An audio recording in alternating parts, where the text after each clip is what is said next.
So we'll look on the door jamb and see that this vehicle was made in February of '97.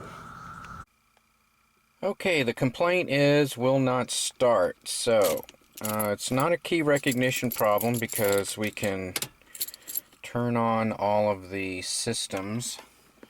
Here we can see the radio is on. It's a nice hot part of the day. We have time, mileage. So let's see if it starts. No. Oh, I don't know. It always starts for me. So the customer complains that it doesn't start for him. He says that he has to turn the key over 4 or 5 times, and then after it starts, it will start normally for the rest of the day, but it always starts for me. So anyway, I know what the problem is. We're going to go ahead and fix it. So it's just 2 Phillips head screws that hold the clamshell together. There's one underneath in the back near the dash, and then there's one up front here in the center on top. Alright, let's take the top off.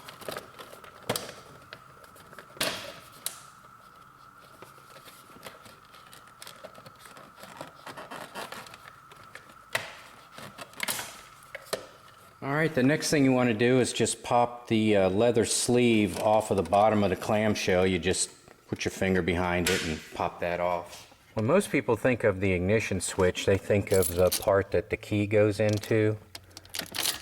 But this piece right here is the part that's coded to the key. So the combination of this piece right here and the key and the ECU go together as the anti-theft device. What BMW calls the ignition switch is actually located on the back side of that device. And when the key is turned, recognized and turned, it allows the switch in the back here to complete all these circuits and send power to the starter or wherever. Alright, to unplug the wiring from the ignition switch, you release the lock right here on the side, and then you just pull it right out. And yeah, I did stage that. Alright, to better access the top screw, I just took out the bolster, I guess it's called. There's just a couple of screws here that you take out. You remove the dimmer switch panel, you just pull that right off, unscrew these 2 screws, and this thing just pops right out of the way.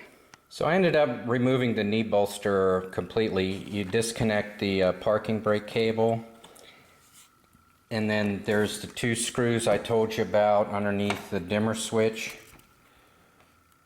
and then there's 1 screw on top over here on the other side, and then you take off the screws from the bottom panel, and boom, it just falls right out. There it is. So with that out of the way, I'm able to access the switch freely. So there's some, you know, the turn signal and everything is plugged in, and I haven't removed that. It looks like I have plenty of clearance to get this off of here. So I'll just replace it with the new part. Now from underneath you can see 2 red dots. That's some sort of sealant or something. There's small flathead screws in there, and you just remove that sealant and unscrew those screws. Don't remove them, just loosen them up, and that'll free the ignition switch. If I can show you this one, it's just some sort of wax or something. Bust that out. There's a little screw behind there, and you unscrew that, and that'll let the switch fall out. So you just loosen those 2 screws enough for the switch to come out, and then note the position of the switch so that you can line it back up and assemble it back together correctly.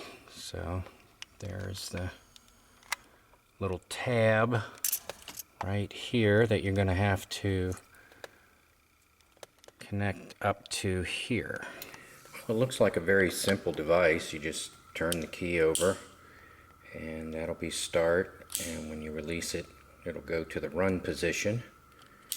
And then those little keys rotate around like tumblers, and what they do is they will engage or disengage these contacts as appropriate. And I looked at the contacts because that's pretty much the only thing that can go wrong, and I really only found one that was dirty. The top part of the contacts appeared to be fine, and I really don't know if I can pick it up with the camera, but the contact down here in the body, this one here appears to be dirty, and I don't know what it is. Perhaps it's one of the hot wires to the starter, one of those big fat red wires. But that's about all I see, so it's amazing. Just a little bit of carbon buildup give you all kinds of electrical problems. So I can see a little bit of arcing on that one button, on that one contact point, and I saw it in about half of them, 2 on the bottom and 1 on the top. So I don't really think that's too bad. So the new piece came in, and the color of the molding is black on the new piece and white on the old piece. So, but what I did notice is on the new piece there's a post in there, and on the old piece there is not. See, it's like a hole. Here's like a post, and that post does depress in there, so I wonder if something broke. So anyway, I don't know what that's for, don't really care. If it goes back together and works, that's all I care about.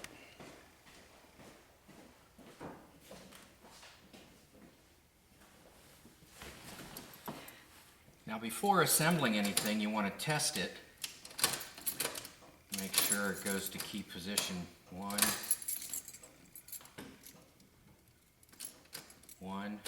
2, and start. If it's not lined up correctly, it won't turn. It'll just stay right here like it's like the steering wheel's locked. Ask me how I know. I didn't have the little tab lined up, and it actually goes out before it goes over. So make sure everything works before you put it back together. Now, the car has convenient starting. What convenient starting means is when you go over to the start position, you can immediately let go of the key and the engine will keep cranking until it starts. So let's see how it starts up.